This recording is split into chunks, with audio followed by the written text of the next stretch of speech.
Welcome to Revolutionary Talk. We're on to episode 2 in our health reset or wellness reset series. We're going to talk about the basics of well-being to kind of set up this series. We have a lot to get into over the next 6 episodes. So, guys, what does well-being mean to you? Body, mind, and spirit. I'm going to say Nice, slightly different. nice. I want to say mind, body, and spirit. Just rolls off the tongue a little. Original. I like Kristen's better, but Yeah. Dang it.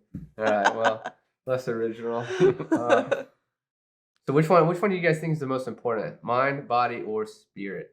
it's kind of interesting. It's like, I feel like you improve one, it kind of always helps the others. But, Yeah. I mean, I don't know. I always feel like getting the mind right kind of helps the others. I agree. I think from my experience, and you want to lose your body or your mind before you lose your body, I think is what we learned in healthcare, because then you don't know what you're doing. But if your mind's in a good space, then you can go into your body, and then you have access to your spirit. I think that's what that resonates with me. Because when the mind's off, everything else is off, I think. Yeah.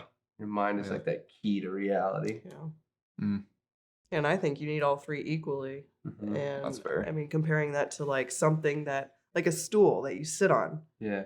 You can't have just 2 legs. You can't have just 1 leg. You need at least 3 legs. Yeah.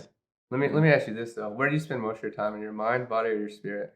In my mind, Yeah. body, or spirit? Probably spend a lot of time in my mind, honestly. Yeah. I think a lot of people spend a lot of time in their mind. Too That's much. Yeah. But I think the mind's the key to the other two to get them into balance. I would agree. I wish it was the other way, that you could come into your spirit and your body, and then like last is your mind. But I think it's like we all live in our minds a lot, and it's the access to getting out of our mind that gives us the presence of the other. Yeah.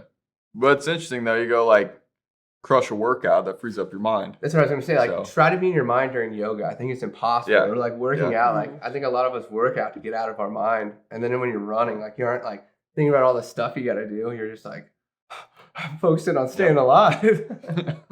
Yeah, it forces you to be in your body at that point. Yes, for sure. You know, pushing that physical body part of all of us. Even like the cold plunge. Like in the cold plunge, you get so bored that you almost like, as soon as you start thinking about what else you got to do, you get really cold really quick. But as soon as you're in the present, like you can't. It's so weird. It's so cool. And you're calling on your spirit to live.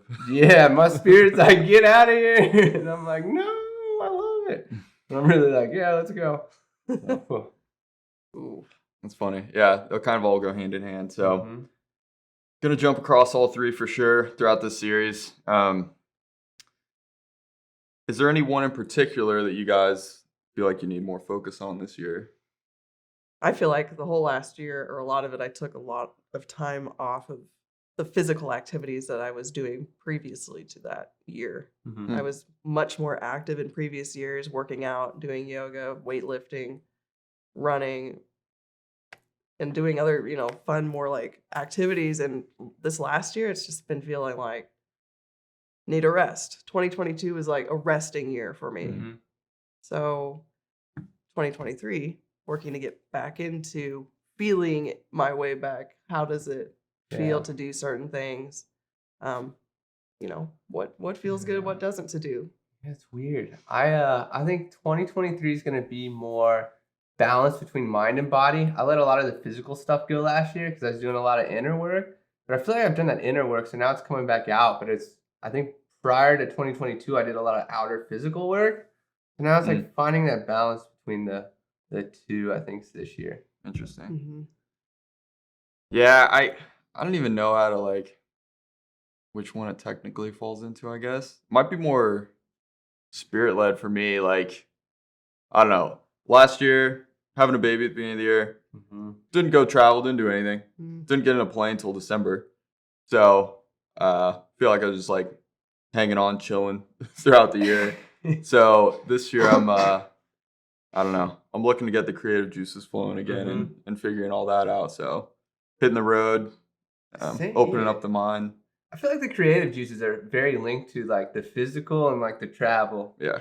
I think there's something about traveling that just sparks creativity. Yep. I don't know if it's the old caveman theory of like wherever you go, more dopamine flows. With social media, we have dopamine in our palm, but like physically going there, I think opens that up. I never heard that. I like it. I know for me, when I went to Palm Springs and Joshua Tree in early December, it was coming back from that. It was like a reset. It was a feeling of resetting. And that really carried on through the end of the month or the end of the year, where it was just like, okay, reset, transition. And it was just like, oh, like fresh energy was coming in. All right, let's go. There's something magical about that. Yeah. What's funny is though, my one trip at the end of last year was in Las Vegas, which did not involve nature at all. I can't say I came back feeling very creative. It was a very fun trip. Yeah. But next trip, I'm actually hitting the ocean. So I feel like I'm going to come back a little different. Yeah, so that'll be cleansing. I'm excited for that. Ocean. Yeah, love the ocean. Yeah. Yeah. Can't wait. Yeah, I think we laid it out pretty well here. Anything to wrap up the basics of well-being, or we're off to a pretty good start here? Yeah, it's a pretty good start. Nice. That mind, body, and spirit. Yeah, that's the big umbrella. Can't wait to dive in a little bit deeper under each category. Yeah, let's do it. So, assignment for next week, kind of think about which one you're going to focus on most this year. And next week, we'll be talking about mental wellness. So, be sure to like, subscribe, and stay tuned for that. See you next week.